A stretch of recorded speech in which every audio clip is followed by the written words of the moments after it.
This is Mastering Flow, which is the system we currently use to manage our tasks. So now I'm going to introduce the WIP board. This board contains all the tasks that have already been carried out and are either in the backlog or in progress, and they are internal tasks. So usually someone from customer success opens it for the TAM team, right? From technical staff or the technical team opening tasks for the technical team, or from customer success opening tasks for customer success. So in this case, we're not talking about clients opening tasks. So it's management that handles the clients, but it's done internally. And it has a few stages here. It follows the concepts from the books Mastering Flow and Rules of Flow. The idea here is that we can identify bottlenecks in our workflow. So I'll explain each one of them.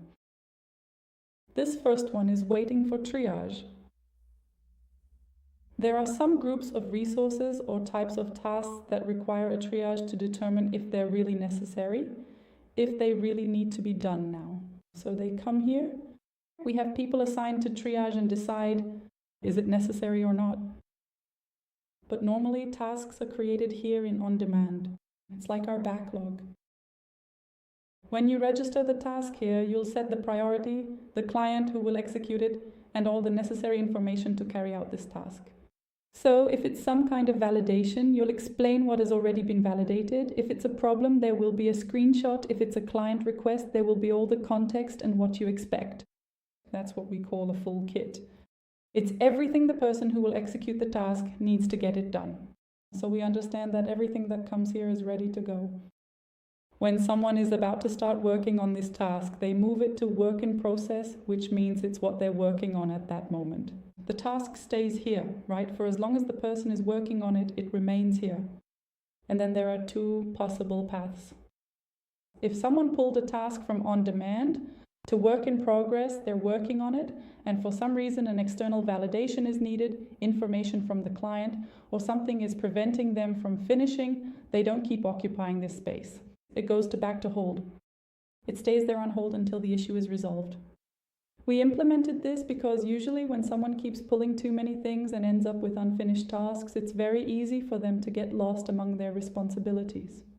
So, to avoid this problem, if you have to stop working on a task for any reason, you put it in back to hold, and then the person who assigned you the task will add the necessary information, and you'll be able to finish it.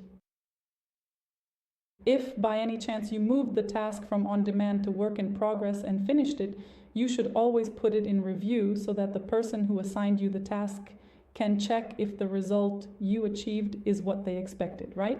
Validate something with the client. So they check there whether this task can be validated or not. If it has been validated, they click here and it goes straight to throughput, which is our completed column.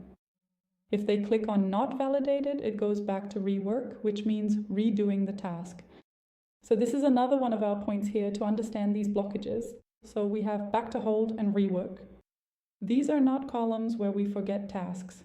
They are tasks that weren't completed because something was missing.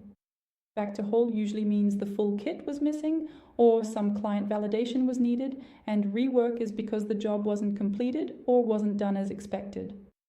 So we are constantly striving and working to ensure that these two areas do not expand or grow beyond a manageable level, and so that we can consistently provide high quality results for everyone. Here we have all the filters, so we can filter by client, by head, by who created it, or by who will execute it.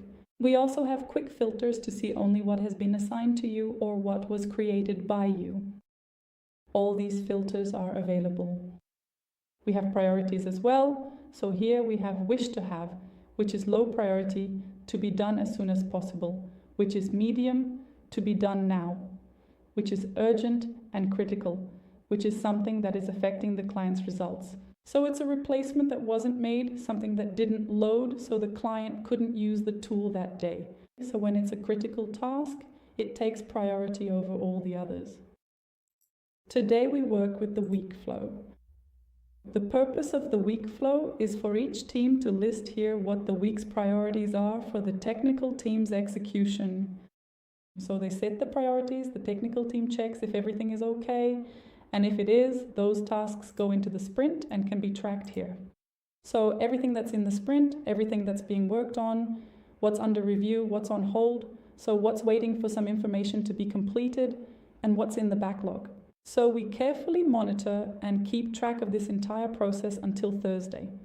And then into Friday, and the general expectation is that every single task will be completely finished and finalized by the very end of the week. And then during the following week, we will begin a brand new full round of the upcoming sprint cycle. So basically, those are the two specific workflows that we work with every single day.